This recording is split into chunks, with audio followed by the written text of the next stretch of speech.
I'm from the family reunion capital of the world, South Carolina. I heard some folks, we got some folks that have family members down south, that's how we say it. Down south. Where else is south but down? Why we gotta put down south on it? And let me say this, shout out to my parents. I love my parents. And my mother, you know, I'm a comedian, but people think I'm telling jokes all the time. They think I'm always trying to be funny, so when I'm serious, I gotta use a particular phrase. And it's a phrase that my mother used when I was growing up. And it's simply, what you're not gonna do. My mother would say that all the time. What you're not gonna do is keep running in and out of this house. That's what you're not gonna do. What you're not gonna do is stand in front of that refrigerator and hold that door open. Y'all know my mama. That's what you're not gonna do, little boy. But what y'all not gonna do is have me up here with no lights on. That's what you're not gonna do. Y'all Christians that don't take responsibility for themselves. And they got a phrase too. They say that the devil's busy. I'm like, no, you lazy. I got a boy like that, I called his cell phone was disconnected. I saw him like 2 days later, I said, hey man, I tried to call you, but your cell phone off. He told me, yeah man, I got behind on my payments. You know the devil's busy. I'm like, the devil don't work for Verizon, man. He pay your cell phone bill. And y'all, people like to lie on the devil. People love to lie on the devil. What do we say, and we say this in the South, when the sun is shining and it's raining outside? The devil is beating his wife. Yeah, some people hadn't heard that before. When the sun's shining and it's raining, people say that the devil is beating his wife. I got a couple of questions. When did the devil get married? I done read from Genesis to Revelation. I ain't read about no Miss Satan. Hey y'all, who would marry the devil? Who was sitting up on eHarmony.com looking at the devil's profile, telling my girl, I know he a liar and a cheater, but he sure is hot.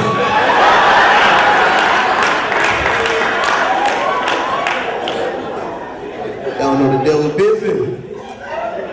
You know, I'm a comedian, but everybody want to crack jokes on me. I had somebody tell me I look like I was the love child of Wesley Snipes and Orville Redenbacher. It's not that funny.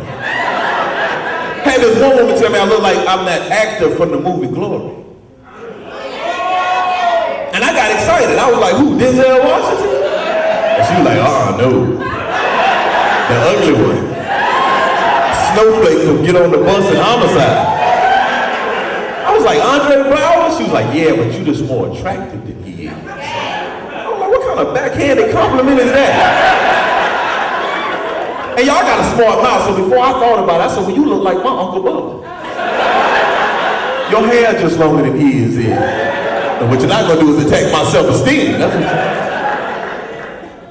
and y'all, I serve at my church as an elder. I serve, and y'all, church folk can be funny. Yeah. Church folk can act a little funny, y'all. What happens is every month we have a lesson that my pastor teaches the leaders. We have a fellowship at our house for the people in our neighborhood. So I called this woman to tell her about the meeting. Apparently this was an unlisted number that she didn't want people to have. Because she answered the phone with an attitude. She said, who in the blank is this? And how did you get this blankety blank number? That's what I said. I was like, this Elder Goodwin from the church.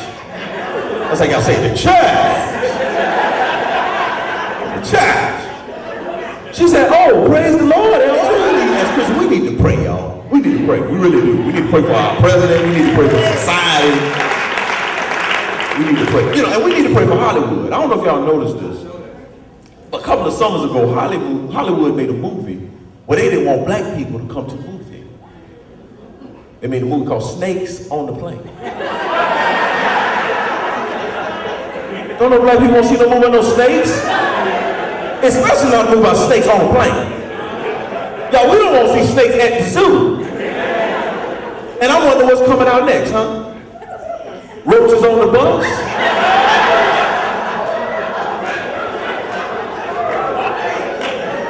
Y'all got roaches in New Jersey, though. Okay, just check it. We know you ain't got none. There been people that have them that tell you they ain't got them. I ain't got no roaches. Yes, you do. If you had to tell us that you got roaches at your house, and you need to get it fixed. Yo, and I hate roaches because I had roaches bad when I was growing up. Oh, y'all gonna sit out there and act like I'm the only one in this room that got roaches. Somebody got roaches now out there looking at me like that. Y'all out there like, roaches? Who has roaches? That is so nasty. Yo, we had roaches so bad, I asked my mama, we raising roaches. Mama, is this a roach farm? What is all these roaches? And my mother hates when I do that joke, because she said we had roaches as bad as the folks next door. And she was right. And what do people with roaches say when you come over to their house? Do you want something to eat? I used to be like, no, I'm straight. I ate yesterday. And what you're not gonna do is offer me none of this roach infested food. I asked that question one time, somebody in the audience yelled out, excuse the roaches. I said, no, you've never been to anyone's house with roaches. Because they'll sit in there and act like they don't even have roaches. Y'all be watching TV, a roach will crawl across the screen.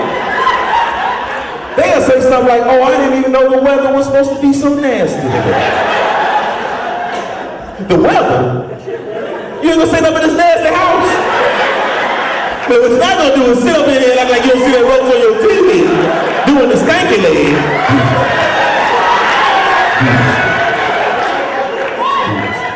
That is interesting about society is this whole reality TV phenomenon. That's incredible right now. And you know, personally, the person I think that took it to the next level was Flavor Flav in the Flavor Love. Y'all remember that show? I gotta tell y'all, I couldn't stop watching that show when it was on TV. Cause I was so amazed at what these women would do to get on TV. Y'all, these women were kissing Flavor Flav in the mouth. You need to drink some bleach, you kiss Flavor Flav. My father wasn't a really verbal guy. My father communicated a lot of things non-verbally. He was a real forceful kind of guy with his communication. But my father, when he did talk to us, he used to talk to us in two particular phrases. My father would say, see, that's what I'm talking about. Or, see, that's what I'm talking about right there. And I never knew what he was talking about. And the other thing about my father had two sons, and it was his life goal for his sons to play in the NFL. And as you can see, I did not fulfill that wish. I'm a married man. I've been married for almost a long time.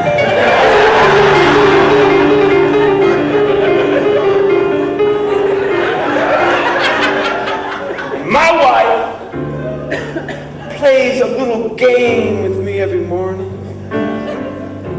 It's called Guess What Mood I'm in.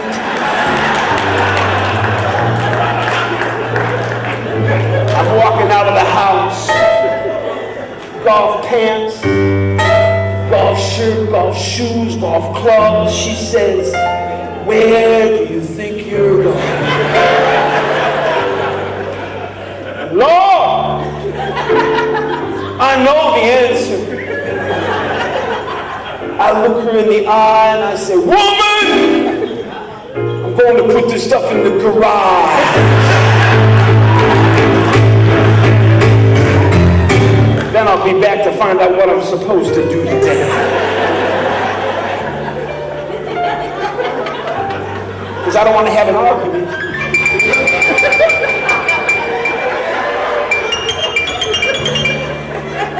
would lose. You know what I mean, I would lose because I'm a man.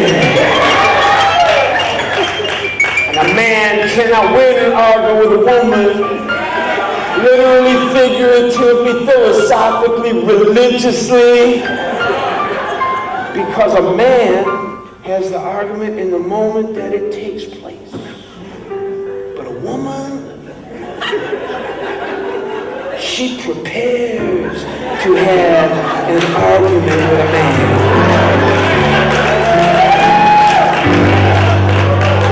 Videotape, audio tape, eyewitnesses, stuff I forgot I did in 2005. Then she says, now what do you have to say for yourself? I love you? That's emotional duct tape. Sometimes it holds. And I should not make fun. My wife is a saint. She's raised our boys, 2 teenage sons. Satan Square. Hey, Dad. Billy's father's a doctor. Tommy's dad's a lawyer. Abigail's father's an accountant. What do you do?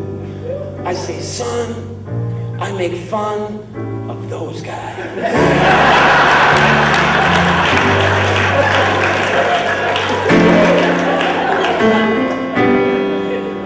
Last year, I took my wife on a trip to Maine. I love my girl.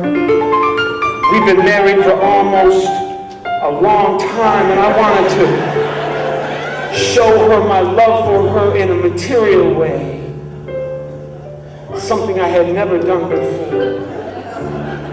So I took her to Maine. I drove and she slept.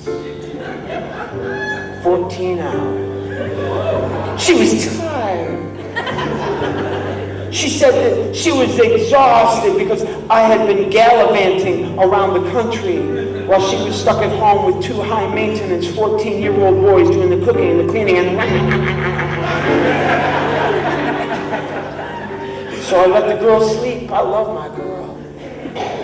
And on the United States-Canada border, the Lord came to me with an epiphany. He didn't say this exactly, but what I heard was, why don't you wake your wife right now? We were in a pitch black forest. I pulled up in front of a tree. I hit the bright lights, and I went, ah! We had an argument. She won. 2 cars in our drive, and a big screen TV. I can't believe all the good things that keep on happening to me. I got the blues. I got the happy blues, y'all. I got the life's a celebration, it's a jubilation. I got Jesus, and I'm so happy to be here with you tonight.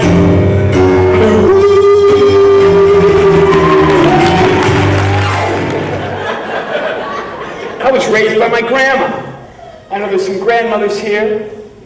Yeah? Respect your grandmothers. I'll tell you, my grandmother changed my life when I was 9 years old. I went to her, Grandma, they're picking on me at school because I have a lisp. I can't say the letter F. Grandma, 69 years old, changes my life. Grandma didn't even have a high school education, but the smartest person ever, changes my life. She says, you need a skill those kids will respect you for. And she taught me how to sew. Shut up, man. Now, I grew up on a hog farm, a barrel-to-kill hog operation, what's known as a birth-to-slaughter hog operation. So the first thing that I made was what I knew. This is what I made. This is my pig. His name is Paco, okay? He's my pig and he's my attorney.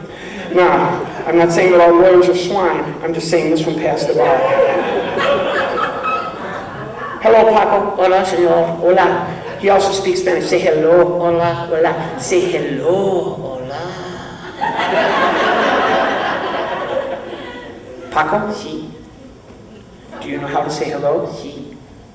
Will you say hello? Sí. Do it. Hello. Hola. No.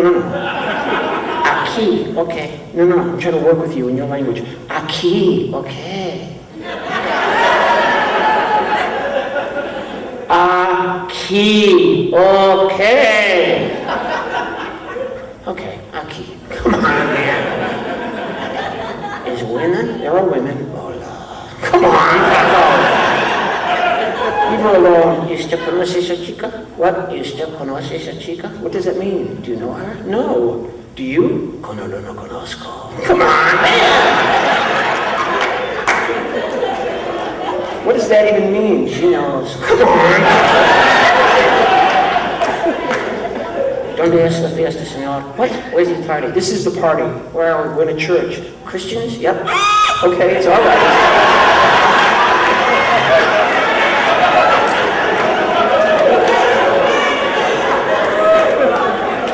You have a problem with Christians? They love barbecue. Okay.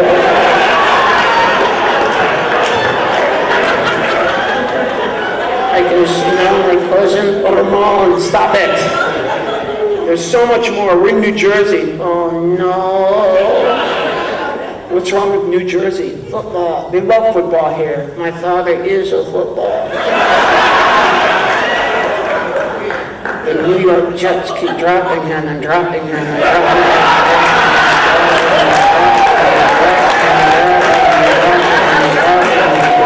him. Dropping him and dropping him.